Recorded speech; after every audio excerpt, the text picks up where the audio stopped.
Hello my dear friends, मैं हूँ अनी और आप सब इस वक्त है ऑक्सीजन कॉर्नर में। दोस्तों, आज हम बात करेंगे इस प्लांट के बारे में जो कि आप दिख रहे हैं इस वक्त स्क्रीन में। तो ये प्लांट है दोस्तों कॉइन लीव्स प्लांट। आप शायद इसको पहचानते होंगे, कुछ दोस्त शायद इसको नहीं पहचानते होंगे, पर इसको कॉइन लीव्स कहते हैं। तो फिर आज हम इसका टोटल केयर के बारे में बात करेंगे और ये जो खास प्लांट आज मैं दिखा रही हूँ इस पे ये फेंग शुई पे भी बहुत इम्पोर्टेंट एक रोल प्ले करता है। तो फिर चलिए दोस्तों, हम अपना इस पे डिस्कशन शुरू करते हैं। चलो, तो पहले बात आती है इसके ये नाम कैसे पड़ा है। तो देखिए, ये जैसे कि गोल गोल कॉइन जैसा दिख रहा है, तो फिर इसका नाम ना दोस्तों इसीलिए कॉइन लीव्स पड़ा है। और एक वजह से भी पड़ा है जो मैं अभी बता रही थी ना कि ये इसका रोल है फेंग शुई में, तो इसके वजह से भी इसको एक्चुअली एज ए सिंबल सोचते लोग मानते हैं कि ये प्रॉस्पेरिटी की एंड वेल्थ की एक सिंबल है। तो फिर इसीलिए इनका नाम ऐसे कॉइन लीव्स पड़ा है, ये भी एक कारण है। तो फिर अभी आती है इनके केयर के बारे में बात। तो हम इसको किस तरीके से रखें, इंडोर रखें या आउटडोर रखें, पहले तो ये बात सोच लीजिए कहाँ रखेंगे इस प्लांट को। हम इसको इंडोर और आउटडोर दोनों तरीके से हम इसको रख सकते हैं। अगर हम चाहे इंडोर रखें तो फिर हम ऐसे कोई ब्राइट सनी लोकेशन में रखें। हम चाहे तो अपने डाइनिंग स्पेस में रख सकते हैं, हम चाहे तो इसको किसी ऐसे जगह पे जहाँ पर विंडो के पास हम रख सकते हैं, जहाँ पर बहुत अच्छी तरीके से ब्राइट लाइट आती है। इनडायरेक्ट लाइट से ये चलेगा।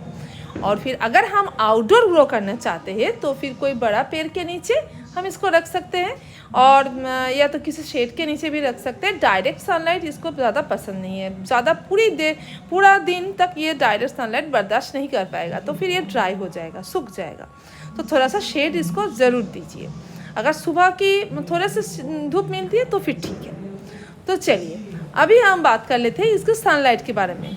तो सनलाइट जैसे कि मैंने अभी बोला है, तो फिर ज़्यादा डायरेक्ट सनलाइट इसको पसंद नहीं है। तो फिर अगर आप सुबह की थोड़ी देर की सनलाइट दे दो, 1-2 घंटे की सनलाइट, तो इसके लिए कोई ज़्यादा नुकसानदायक नहीं होगा। और देना भी चाहिए, थोड़ा सा सनलाइट दोगे ना तो प्लांट का हेल्थ ठीक रहेगा। 1-2 घंटे की सनलाइट ओके। अगर आप घर पे रख रहे हो, अंदर रख रहे हो, आई मीन इंडोर्स रख रहे हो, तो फिर थोड़ा सा खिड़की पे अब रखो जहाँ पर थोड़ा सा सनलाइट इसको मिले। ये सब प्लांट के लिए ऐसे ही बोलना मैं चाहूँगी, जो भी इंडोर्स आप रखते हो वो सब इंडोर प्लांट को थोड़ा सा सनलाइट मिलना चाहिए, कभी कभार तो दे दीजिए दोस्तों। और चलिए, अभी आती है बारी इसकी सॉइल मिक्सर की बात। तो सॉइल मिक्सर में हम दोनों तरीके की सॉइल मिक्सर तैयार कर सकते हैं। मैंने दोनों तरीके से अपने गार्डन पे उगा के मैं देख चुकी हूँ। एक तो गार्डन सॉइल के साथ और दूसरा है कोकोपीट के साथ। अगर आप कोकोपीट में करना चाहते हो तो फिर कोकोपीट के साथ हाफ मिक्सर कर लो आप फाइन सैंड की, यानी कि 50% कोकोपीट के साथ 50% सैंड। और अगर आप चाहते हो कि सैंड नहीं लोगे तो फिर हाफ लेना, ऐसे परलाइट, हाफ नहीं, हाफ से थोड़ा सा कम ले सकते हो। जैसे कि सोच लीजिए आप 70% अगर कोकोपीट ले रहे हो तो फिर 30% परलाइट लो, तो ही इसके लिए काफ़ी होगा। आई मीन ड्रेनेज अच्छा होना चाहिए। पानी बहुत पसंद करता है ये मॉइस्चराइजर, पर पानी रुका हुआ नहीं होना है। पर ये जो प्लांट है ना दोस्तों, ये तो हमारे एक्वाटिक प्लांट की तरह भी हम एक्वेरियम में भी रख सकते हैं। तो फिर पानी रुका हुआ रहने से क्यों प्रॉब्लम होगी? इसके एक कारण है इसका रूट सिस्टम। ये जो रूट सिस्टम है ना दोस्तों, इसमें रूट सिस्टम में एयर चाहिए, एयर ही होना चाहिए। इसीलिए मैंने बोला कि इसमें सैंड या तो परलाइट का मिक्सर होना ज़रूरी है।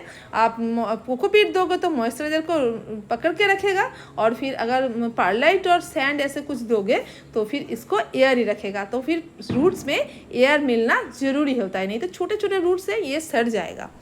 और अगर आप ओनली गार्डन सॉइल में इसको तैयार कर रहे हो ना दोस्तों, तो फिर एक काम करना, इसमें गार्डन सॉइल में आप 50% ऐसे सॉइल लो और 50% आप सैंड ले लो, और उसके साथ अब कोई ऑर्गेनिक मैटर को ऐड करो। ऑर्गेनिक मैटर जैसे कि cow dung compost, vermi compost, या तो आप लीफ कंपोस्ट ऐसे इस्तेमाल कर सकते हो। ये वो देना आप 30%, 25% या तो 30% ऐसे दे दीजिए। आप 25% ही दे दीजिए। जितना आपने जैसे सोच लीजिए कि एक मेज़रमेंट के लिए किसी चीज़ को आप ले लीजिए, तो फिर उतना सॉइल और उतना ही सैंड और उसकी आधे अमाउंट में आप ये कंपोस्ट को ऐड कीजिए, बस काफ़ी है।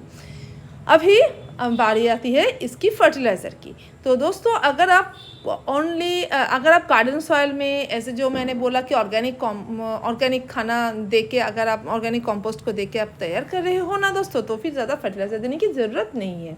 पर अगर कोकोपीट में कर रहे हो, उसमें अगर फर्टिलाइज़र नहीं है, तो फिर आप एक काम कीजिए, उसके साथ थोड़ा सा वर्मी कंपोस्ट ऐड कर सकते हो। अगर वर्मी कंपोस्ट ऐड नहीं किया है आपने, तो फिर आप केमिकल फर्टिलाइज़र भी इस्तेमाल कर सकते हो। जैसे कि ग्रोइंग टाइम में आप इसमें ग्रोइंग टाइम में नहीं, ओनली ग्रोइंग टाइम में तो ज़रूर करना। आप मंथली 1 टाइम्स आप हर एक सीज़न में इसमें थोड़ा सा बैलेंस NPK का स्प्रे कर सकते हो। 1 लीटर में 1 ग्राम बैलेंस NPK घोल के, और फिर और एक बार आप बीच बीच में कभी कभी मंथली वंस आप माइक्रोन्यूट्रिएंट का भी स्प्रे पानी में घोल के, लिक्विड माइक्रोन्यूट्रिएंट्स भी इसमें इस्तेमाल कीजिए।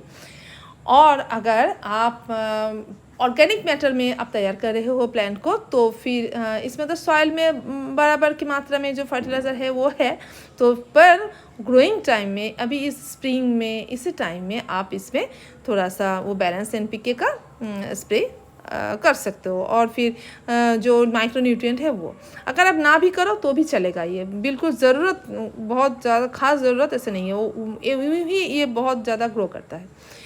और फिर एक और अभी आती है एक मोस्ट इम्पॉर्टेंट चीज़ इसके लिए, वो है मॉइस्चराइज़र। इसको मॉइस्चराइज़र पसंद है, जैसे कि मैंने बोला कि एक्वाटिक प्लांट की तरह हम इसको रख सकते हैं अपने गार्डन में, तो फिर इसको मॉइस्चराइज़र बहुत पसंद है। पर पानी ऐसा देना है कि ड्रेन आउट होकर निकल भी जाए, पर उसकी सॉइल में मॉइस्चराइज़र रहे, जैसे स्पॉन्ज में रहता है, बिल्कुल वैसे ही इसमें मॉइस्चराइज़र रहे। आई मीन स्पॉन्ज को अगर हम पानी में भिगोने के बाद अगर निचोड़ ले तो फिर इसमें मॉइस्चराइज़र रह जाता है ना, तो फिर इसमें भी ऐसे मॉइस्चराइज़र इसको ज़रूर चाहिए। और पर पानी रुका हुआ भी नहीं चाहिए, ताकि रूट ना गले। आपको ध्यान में रखना है, किसी भी हालत में किसी भी प्लांट के रूट को आपको ताज़ा रखना है, रूट को सड़ाना नहीं है, बस एयर मिलता रहे।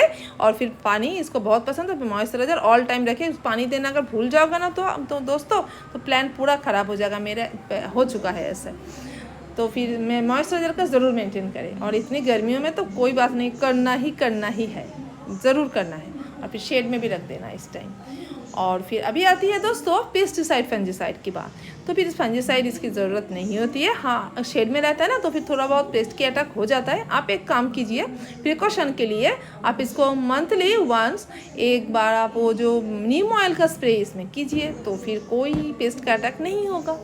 ये बहुत एक प्रिकॉशन भरी एक आदत है, आप मंथली वंस कर ही तो चलिए दोस्तों, और फिर आगे मुझे और कुछ नहीं बोलना है। तो फिर अगर आप चाहे तो फिर अपने के घर में ना इसको ज़रूर लाइए, ज़रूर, बहुत खूबसूरत दिखेगा दोस्तों। टेबल टॉप पे आप रखो, किसी कांच की किसी बर्तन में रखो, बहुत खूबसूरत दिखता है। और फिर किसी खूबसूरत पॉट में भी रख सकते हो। तो चलिए दोस्तों, मेरे आज के लिए इतना ही था। मैं भी ये इंडोर में किसी इंटीरियर डेकोरेशन में इसको इस्तेमाल ज़रूर करूँगी, आपको दिखाऊंगी मैं कि कैसे मैं इसको सजा के रखती हूँ। तो चलिए दोस्तों, अभी मेरी आज के लिए इतना ही था। फिर से हम मिलेंगे किसी नए वीडियो में किसी नए टॉपिक्स के साथ। तब तक के लिए बाय बाय। और अगर आपको आज की वीडियो अच्छी लगी है तो फिर प्लीज़ लाइक कमेंट शेयर ज़रूर करना। और फिर अगर आप तक आपने सब्सक्राइब नहीं किया है मेरे चैनल को, तो फिर please subscribe my channel. Thank you so much. Happy gardening friends, bye bye.